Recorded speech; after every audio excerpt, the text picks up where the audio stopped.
तो बड़ी बड़ी ऑर्गेनाइजेशन, हमने मिनी कंप्यूटर के लिए देखा था वो आपका मीडियम साइज बिजनेस यूज कर रहा था, लेकिन अगर बड़ी ऑर्गेनाइजेशन है, बैंक्स हैं, एयरलाइंस हैं, गवर्नमेंट एजेंसीज हैं, these use both analog and digital technology, दोनों टेक्नोलॉजी यहाँ पर यूज होती है। बेसिकली इनपुट और आउटपुट लेने के लिए यहाँ पर हमारा एनालॉग वाला पार्ट आएगा, लेकिन जब प्रोसेसिंग हो रही है वो आपका डिजिटल मोड में होगा। जैसे कि तो देखो टाइप्स ऑफ कंप्यूटर्स देखने के लिए हम पहले कैटेगराइजेशन कर लेते हैं। सबसे पहले तो on the basis of size देखते हैं, वो आपकी 0 एंड 1 की लैंग्वेज को समझता है। ये 2 सिंबल्स यहाँ पर यूज होते हैं, 2 इलेक्ट्रॉनिक सिग्नल्स हैं यहाँ पर। तो सॉफ्टवेयर जो है आपके, ये आपके 2 टाइप के होते हैं। पहला है आपका सिस्टम सॉफ्टवेयर, दूसरा है आपका एप्लीकेशन सॉफ्टवेयर। इनको समझते हैं। Hello everyone, welcome to today's video. तो आपका लेक्चर स्क्रीनिंग में कंप्यूटर से रिलेटेड एक टॉपिक है, जहां पर टॉपिक है आपका फंडामेंटल्स ऑफ कंप्यूटर। कंप्यूटर के ऊपर आपके बेसिक क्वेश्चन यहां से बन जाते हैं, तो उसको कवर करेंगे हम। आज हम इसका फंडामेंटल्स ऑफ कंप्यूटर में कुछ टॉपिक्स देखेंगे। इसके अलावा आपके बाकी जो कंप्यूटर के टॉपिक्स हैं उसको हम अगले वीडियोज में कवर करेंगे। तो देखिए, अब हम इस टॉपिक में देखने वाले हैं, सबसे पहले देखेंगे कंप्यूटर क्या होता है, कंप्यूटर के बेसिक फंक्शंस क्या हैं, कंप्यूटर की क्या कैरेक्टरिस्टिक्स हैं, कंप्यूटर के क्या कंस्टिट्यूएंट्स हैं, जिसमें हम हार्डवेयर, सॉफ्टवेयर, नेटवर्क वगैरह की बात करेंगे। इसके अलावा हम देखेंगे टाइप्स ऑफ कंप्यूटर्स। तो चलिए स्टार्ट करते हैं। सबसे पहले हम देखते हैं कि कंप्यूटर जो ये वर्ड है ये कहाँ से आया है। तो कंप्यूटर वर्ड जो है लिटरली इसका मीनिंग होता है कंप्यूट, यानी कि क्या करना, कैलकुलेट करना, गणना करना, और वहीं से आपका ये वर्ड बना है कंप्यूटर। कंप्यूटर है क्या, ये एक बेसिक सी पिक्चर आपके पास बनी हुई है, यहाँ पर आप देख सकते हैं। आपने सबने कंप्यूटर देखा है, आप सबके पास कंप्यूटर या लैपटॉप अपने घरों पे भी होगा। तो कंप्यूटर एक इलेक्ट्रॉनिक डिवाइस है that can receive, store, process and output data. ये क्या कर सकता है, डेटा को रिसीव कर सकता है, ले सकता है, यानी इसके अलावा स्टोर यानी संग्रहित कर सकता है, उसमें प्रोसेसिंग, जैसा भी हम उसमें प्रोग्राम डालते हैं उसके हिसाब से वो उस डेटा को प्रोसेस कर सकता है, और हमें रिक्वायर्ड आउटपुट यानी रिजल्ट वो प्रोवाइड करेगा। और दूसरी बात ये कि कंप्यूटर एक इलेक्ट्रॉनिक डिवाइस है, लेकिन it will work under our instructions. जब तक हम इसे इंस्ट्रक्शंस प्रोवाइड नहीं करेंगे ये खुद से काम नहीं करेगा। तो यहाँ पर हमारे निर्देशों के आधार पर ही ये कार्य करता है। अब देखिए, अगर हम इसके बेसिक फंक्शंस देखें तो आप बता सकते हैं कि यहाँ पर सबसे पहले तो ये करता है इनपुट, ठीक है, डेटा का इनपुट होता है इसमें। फिर उस डेटा की प्रोसेसिंग होती है, जो भी हमने प्रोग्राम डाला है, जैसा भी हम उसमें प्रोसेसिंग करना चाहते हैं वो यहाँ पर प्रोसेस चलेगी, और उसके बाद डिजायर्ड आउटपुट हमें मिलेगा। इसके अलावा डेटा यहाँ पर स्टोर भी होता है। तो ये तो इसके बेसिक फंक्शंस हुए। अगर हम और थोड़ा डिटेल में जाएं तो डेटा स्वीकार करना यानी रिसीव करना, संग्रहित करना, इसके अलावा इच्छा अनुसार जैसा प्रोग्राम डाले उसके अकॉर्डिंग जो है डेटा को प्रोसेस करना, स्टोर डेटा को जब चाहें हम रिट्रीव कर सकते हैं। मतलब डेटा अगर हमारे कंप्यूटर में सेव्ड है, हम चाहते हैं हम उसे फिर से अपने मोबाइल डिवाइस पे ले लें, किसी पेन ड्राइव में ले लें, हम उसमें से डेटा फिर से वापस लेना चाहते हैं तो हम उसे फिर से रिट्रीव कर सकते हैं। आवश्यकता अनुसार संग्रहित डेटा का पुनः प्राप्ति की जा सकती है, और डिजायर्ड रिजल्ट को प्रिंट किया जा सकता है।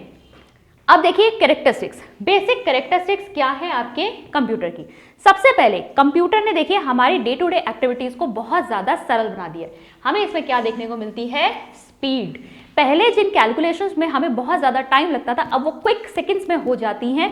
क्यों? क्योंकि कंप्यूटर बहुत स्पीड से काम करता है। और देखते जाएंगे आपके जैसे जैसे हम जनरेशन से पढ़ेंगे ना, तो वहां पर आपका जो कंप्यूटर जैसे जैसे आपके टेक्नोलॉजी डेवलप होती जा रही है, ये स्पीड और इंक्रीज हुई है।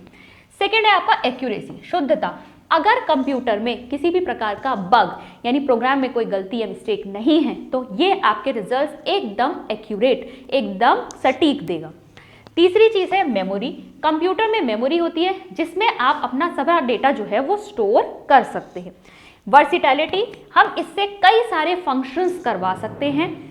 ऑटोमेशन, बहुत सारी चीज़ें जो हैं इसके अंदर ऑटोमेटेड हो सकती है। आप बड़ी बड़ी इंडस्ट्रीज में देखेंगे तो वहाँ पर कंप्यूटर के प्रयोग द्वारा उन मशीन्स को रन करने के भी कई सारे स्टेप्स में ऑटोमेशन होता है, यानी कि सारे के सारे स्टेप्स जो है वो मैनुअली नहीं हो रहे, सब कुछ हाथ से नहीं करना पड़ रहा, मशीन्स ऑटोमेटेड भी होती हैं। कंप्यूटर खुद से वहाँ पर इंस्ट्रक्शन प्रोवाइड करके वहाँ पर उसको ऑटोमेटेड कर देता है, ठीक है, यानी स्वचालित हो जाती है।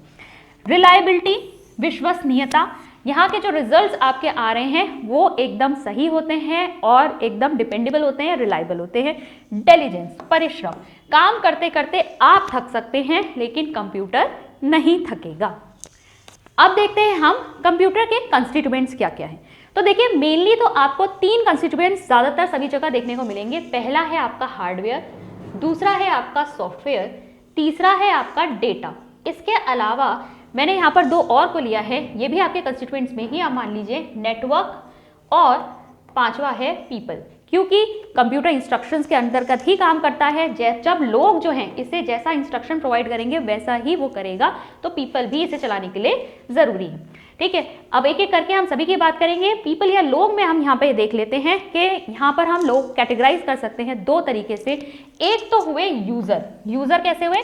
आप और हम जो मोबाइल यूज़ कर रहे हैं हम उसके एंड यूज़र्स हैं। ठीक है, फाइनली हमारे सामने जो भी उसमें डिवाइस तैयार होकर आया है हम उसका प्रयोग कर रहे हैं, हम हो गए यूज़र।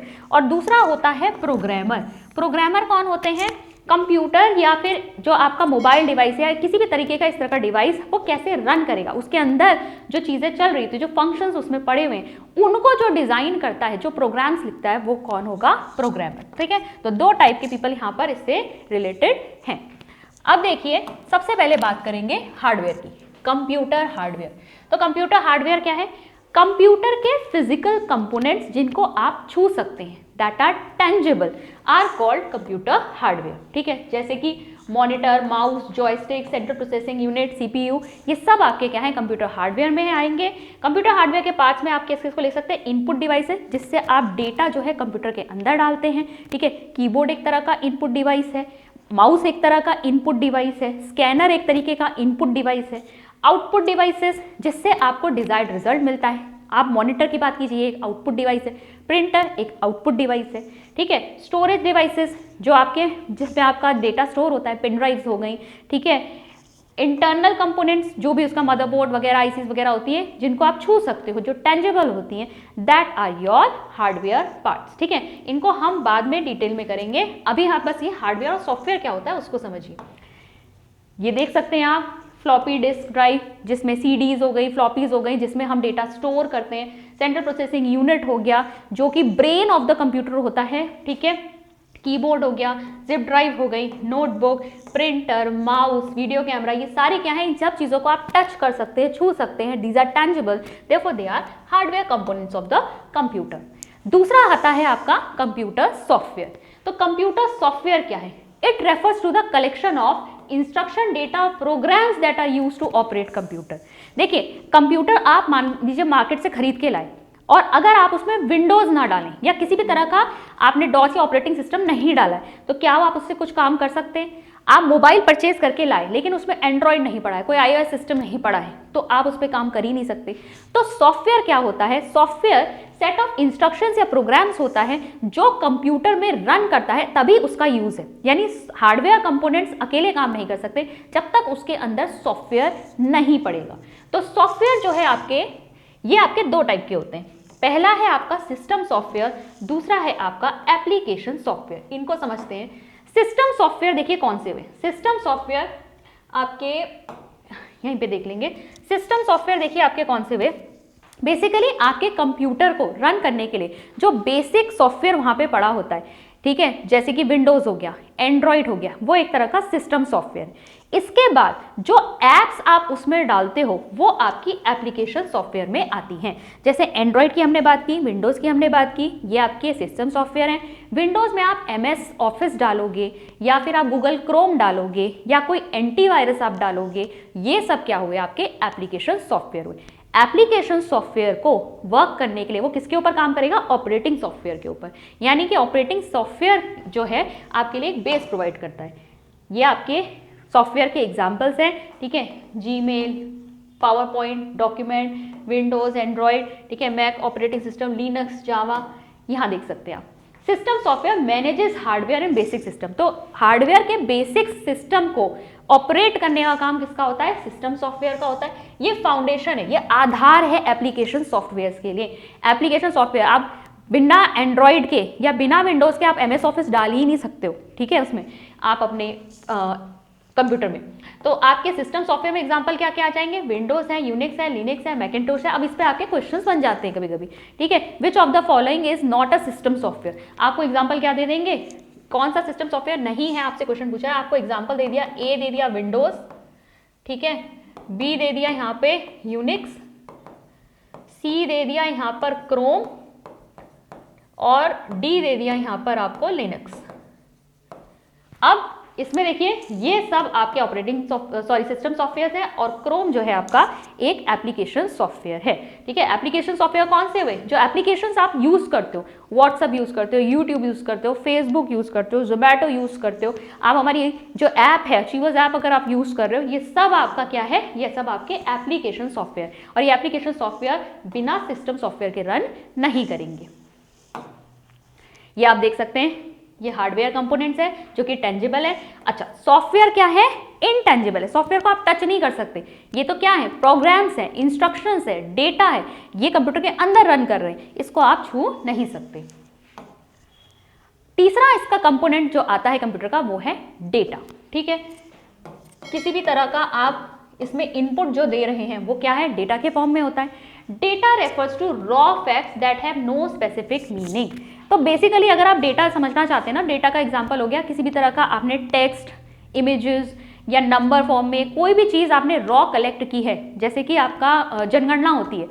क्या होता है? वो जो आपके प्रतिनिधि आते हैं, जो भी आपका जनगणना लेना चाहते हैं, वो आपकी इंफॉर्मेशन सब लेके जाते हैं, वो अपनी बुक में जो है नोट करते हैं, दैट इज योर डेटा। ठीक है, वो डेटा कलेक्शन हो रहा है, वो रॉ फैक्ट्स हैं। ठीक है, वो रॉ फैक्ट्स हैं।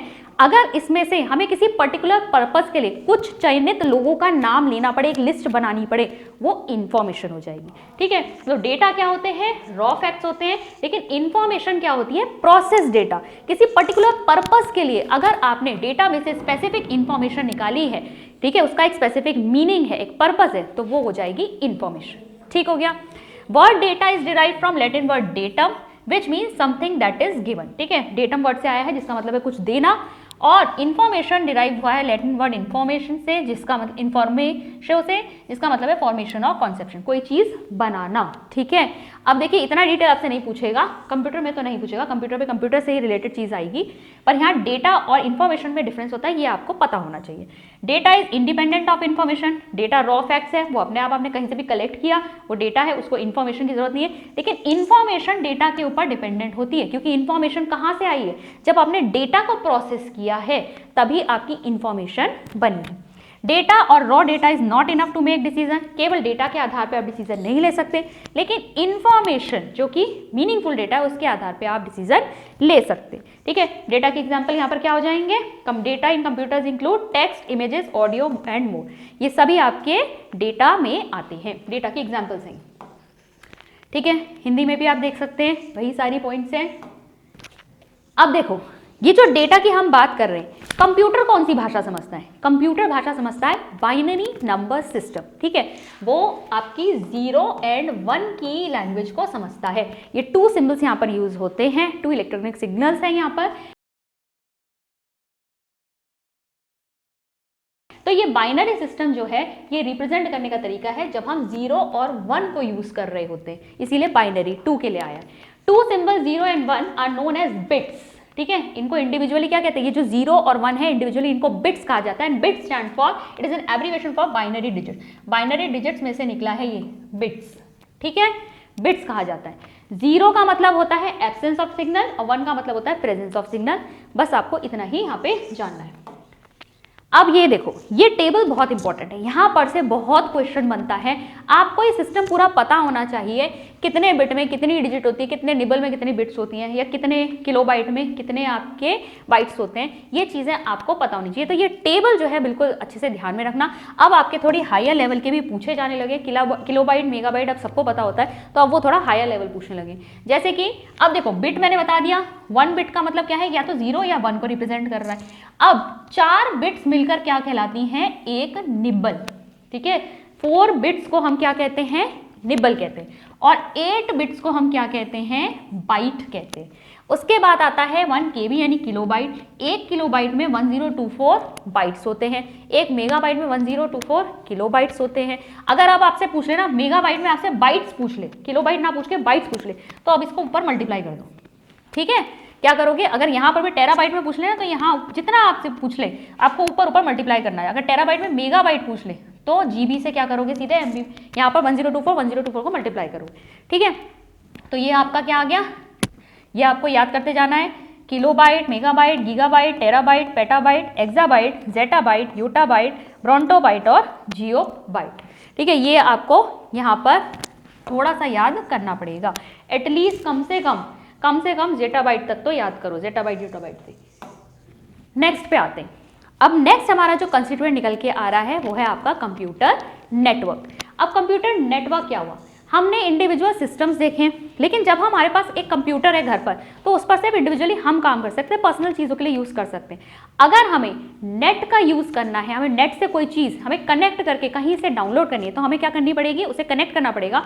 यही आपकी नेटवर्किंग होती है। A computer networking is a system when आप इंडिपेंडेंट जो कंप्यूटर्स हैं उनको कनेक्ट कर देते हो, उनको जोड़ देते हो। ठीक है, इंडिपेंडेंट कनेक्ट जो कंप्यूटर्स हैं उनको हम क्या कहते हैं, उनको हम नोड्स कहते हैं। कंप्यूटर ही नहीं, कोई भी डिवाइस, आपने मोबाइल लिया, मोबाइल में आपने उसको अगर इंटरनेट से कनेक्ट कर दिया तो मोबाइल भी आपका इस समय एक नोड हो गया। तो इंडिविजुअल डिवाइसेस को नोड कहा जाता है, और क्योंकि आपने इन्हें कनेक्ट किया, इन कनेक्शंस को क्या कहा जाता है, लिंक्स कहा जाता है। ठीक है, क्या है ये, लिंक्स हैं। अब ये कनेक्शन जो है ये केबल से भी हो सकते हैं, ठीक है, और वायरलेस भी हो सकते हैं, वाईफाई वगैरह हम सभी लोग इस्तेमाल करते हैं अपनी डे टू डे लाइफ में, तो आप जानते ही हैं हम इंटरनेट से दोनों तरीके से कनेक्ट हो सकते हैं। अब देखिए नेटवर्क में, जैसे मैं आपको एग्जांपल इंटरनेट का दे रही हूँ क्योंकि वो सबसे बेसिक है, हम डे टू डे लाइफ में यूज करते हैं। नेटवर्किंग वैसे आपकी हर लेवल पे की जा सकती है। तो बेस्ड ऑन द टाइप के कितने एरिया को ये कवर कर रही है, ये आपकी 3 टाइप की हो सकती है, लैन, मैन और वैन। तो सबसे पहले अगर हम लैन की बात करें, जिसका मतलब क्या है, local area network. Local area network जो है ये आपका कवर करता है एरिया ऑफ 10 किलोमीटर्स। कितने एरिया को, 10 किलोमीटर के दायरे में अगर आपके जो सिस्टम्स है वो एक दूसरे के साथ कनेक्टेड है, ये बनाएगा लैन, लोकल एरिया नेटवर्क। इसका एग्जाम्पल क्या है, अगर एक स्कूल कॉलेज कैंपस है, कोई यूनिवर्सिटी कैंपस है, वहाँ के जितने भी सिस्टम्स हैं उनको आपने कनेक्ट किया हुआ है तो वो आपका क्या हो जाएगा, लैन में आएगा। फिर आता है मेट्रोपॉलिटन एरिया नेटवर्क, जिसे हम क्या कहते हैं, मैन कहते हैं। मेट्रोपॉलिटन एरिया नेटवर्क में जो नेटवर्किंग होती है वो पूरी सिटी में होती है। अगर एक पूरे शहर में जो है आपके सिस्टम्स कनेक्टेड हैं तो वो आपका कनेक्शन क्या होगा, मेट्रोपॉलिटन एरिया नेटवर्क। ठीक है, इसका एग्जाम्पल क्या हो गया, टेलीविजन नेटवर्क, जो केबल आता है ना हमारे यहाँ, वहाँ पर पूरे शहर में अगर एक केबल ऑपरेटर जो है वहाँ पर आपका केबल प्रोवाइड कर रहा है तो अब क्या हो गया, ये मैन हो गया। फिर देखिए wide area network. Wide area network will refer to internet. ये कनेक्ट करता है कंट्रीज को, कॉन्टिनेंट्स को। आप इंडिया में बैठे बैठे अमेरिका में बात कर सकते हैं, ऑस्ट्रेलिया में बात कर सकते हैं, अफ्रीका में बात कर सकते हैं। ठीक है, तो ये क्या है, आपका कंट्रीज और कॉन्टिनेंट्स को कनेक्ट कर रहा है। This is your wide area network. ठीक है, वैन। और जो हिंदी वाले हैं ना वो भी कंप्यूटर में एटलीस्ट इंग्लिश की टर्मिनोलॉजी को याद रखने की कोशिश करें। ठीक है, अब देखो ये जो नेटवर्किंग है ये किस स्ट्रक्चर में है, इसकी संरचना कैसी है, उसके हिसाब से इसको कहा जाता है टोपोलॉजी। ठीक है, यानी नेटवर्क जो है आपका किस तरीके का, किस संरचना में, किस स्ट्रक्चर में है, उसे टोपोलॉजी कहा जाता है। और depending on the type of structure आपकी कितने टाइप की टोपोलॉजीज हो सकती हैं, बस topology, ring topology, star topology, mesh topology और ट्री टोपोलॉजी। इसको देख लेते हैं। बेसिक क्वेश्चन आपसे यहाँ से टाइप्स ऑफ टोपोलॉजी कौन सी है या कौन सी नहीं है पूछ सकता है। तो देखिए सबसे पहली है आपकी बस टोपोलॉजी। बस टोपोलॉजी को आप लीनियर टोपोलॉजी भी कहते हैं। ठीक है, इस टोपोलॉजी में सारे के सारे नोड्स यानी कि जो सिस्टम्स होते हैं आपके वो एक लाइन में कनेक्टेड है। यानी अगर मैं इन 5 सिस्टम्स की बात कर रही हूँ तो ये एक के वायर जा रही है और ये सारे के सारे जो है इस एक वायर से कनेक्टेड है। दिस इज योर बस टोपोलॉजी। ठीक है, रैखिक बस टोपोलॉजी। सेकेंड है आपका रिंग टोपोलॉजी। रिंग टोपोलॉजी में बेसिकली यहाँ पर एक सर्कुलर रिंग बन रही है। तो यहाँ पर 6 डिवाइसेस हैं और डिवाइस 1 2 से कनेक्टेड है, 2 3 से, 3 4 से, 4 5 से, 5 6 से और 6 अगेन 1 के साथ कनेक्ट हो गया। तो जहाँ पर जो एंड वाला नोड है वो फिर से फर्स्ट वाले के साथ कनेक्ट हो गया, तो ये आपकी रिंग टोपोलॉजी बना देगी। तीसरा है स्टार टोपोलॉजी। स्टार टोपोलॉजी में जो डिवाइसेस होते हैं आपके वो आपस में एक साथ डायरेक्टली कनेक्टेड नहीं है, वो एक यहाँ पर सेंटर में आपका जो हब है, ठीक है, यहाँ पर हब कहा जाता है इसको, इस हब के साथ कनेक्टेड है सारे के सारे ये जो नोड्स हैं। यानी कि अगर डिवाइस 6 को डिवाइस 3 को कुछ भेजना है वो डायरेक्टली नहीं भेजेगा, वो किसके थ्रू भेजेगा, इस हब के थ्रू भेजेगा। इंफॉर्मेशन पहले यहाँ जाएगी उसके बाद यहाँ जाएगी। ठीक है। अगर डिवाइस 2 को 4 को भेजना है तो पहले यहाँ जाएगा फिर यहाँ जाएगा, डायरेक्टली यहाँ पर 4 को ये नहीं दे सकता। This is your star topology. All the nodes are connected with a central hub. फिर देखिए मैश टोपोलॉजी। मैश टोपोलॉजी में every node is interconnected with each and every other system. यहाँ पर 6 सिस्टम्स है। अगर मैं डिवाइस 1 को लूँ तो डिवाइस 1 का कनेक्शन 2 के साथ भी है, 3 के साथ भी है, 4 के साथ भी है, 5 के साथ भी है, 6 के साथ भी है, ठीक है। और ये हर डिवाइस के साथ है। हर एक डिवाइस जो है, जितने भी डिवाइसेस वहाँ पर प्रेजेंट है उन सबके साथ कनेक्टेड है। तो ये सारे जो 6 डिवाइसेस हैं ये मिलकर एक मैश टोपोलॉजी बना रहे हैं। फिर है आपकी ट्री टोपोलॉजी। ट्री टोपोलॉजी में बेसिकली आपको एक हायरार्की देखने को मिलती है, ठीक है। यहाँ पर ये एक जो नोड है आपका, ये आपका अगेन ये 2 से और 3 से कनेक्टेड है।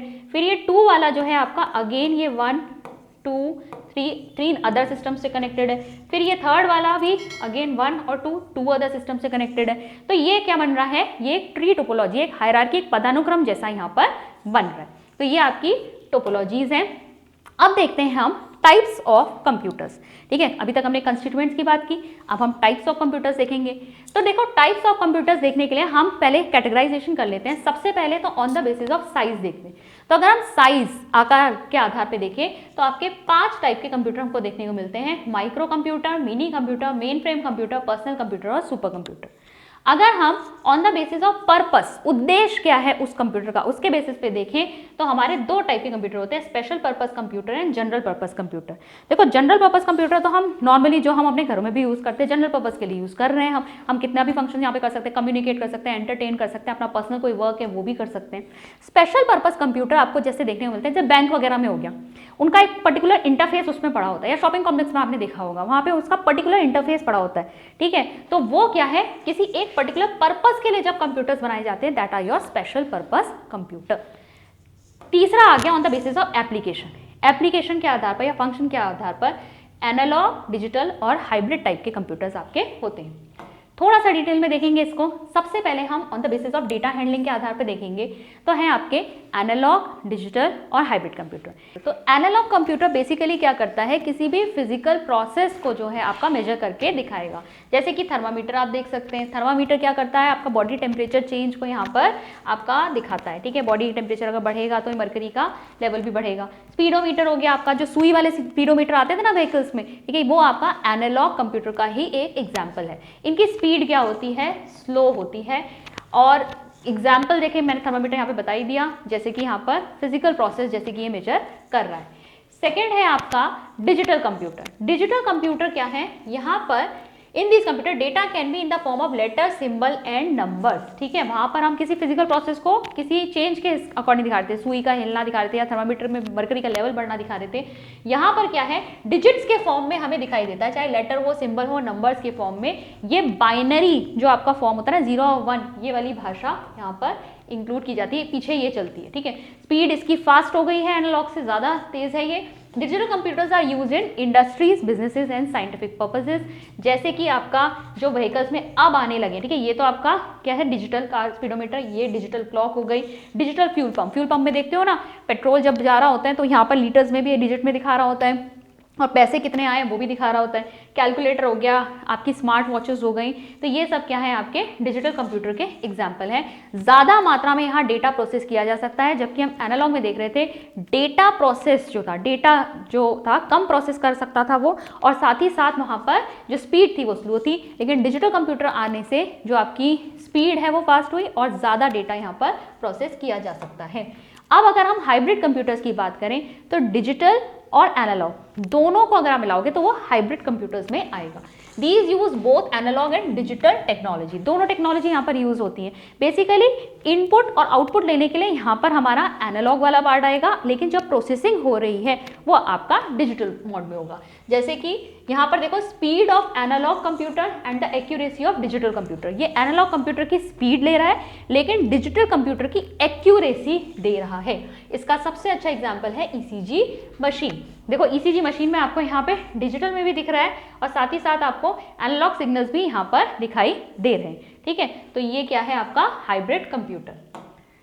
अगर अब हम दूसरे क्लासिफिकेशन की ओर बढ़ें, classification according to the size of the computer, तो देखो सबसे पहला आपका आता है पर्सनल कंप्यूटर, पीसी जिसे आप कहते हो, इसे हम माइक्रो कंप्यूटर भी कहते हैं। आप सभी के घरों में अपना अपना पर्सनल कंप्यूटर होगा, लैपटॉप्स होंगे।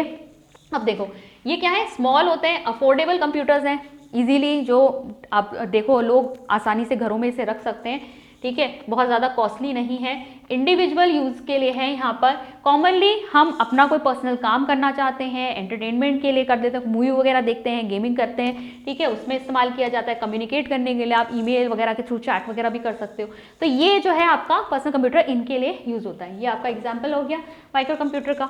मिनी कंप्यूटर्स क्या होते हैं? Mini computers smaller and less powerful than mainframe computers. अभी third category mainframe computers की आएगी, उसके कंपैरिजन में ये छोटे हैं, पावर उनकी मेन फ्रेम के कंपैरिजन में लेस है, लेकिन ये बहुत सारे यूजर्स को एक साथ हैंडल कर सकते हैं। यहाँ पर क्या था, यहाँ पर एक बार में सिंगल यूजर है, एक ही यूजर है यहाँ पर पीसी पर, लेकिन यहाँ पर मल्टीपल यूजर्स इसको यूज कर सकते हैं।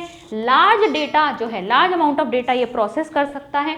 इसे कहाँ यूज किया जाता है? मीडियम साइज बिजनेसेस में। आप इन्वेंट्री वगैरह, आपके पास कितना आपके पास सामान आया है, ठीक है, बिजनेस में वो सारी चीज़ें जब आप डेटा इकट्ठा कर रहे हो, वो जो डेटा होता है काफ़ी ज़्यादा क्वांटिटी में होता है, तो इन्वेंट्री मैनेजमेंट और डेटा इंटेंसिव टास्क जब होता है जिसमें आपको डेटा बहुत ज़्यादा रिक्वायर्ड है, उसके लिए इसे इस्तेमाल किया जाता है। आप देख सकते हैं मिनी कंप्यूटर का यहाँ पर ये एग्जाम्पल है, ठीक है, ये मिनी कंप्यूटर हो गया आपका। ये आगे बढ़ेंगे, मेन फ्रेम कंप्यूटर्स।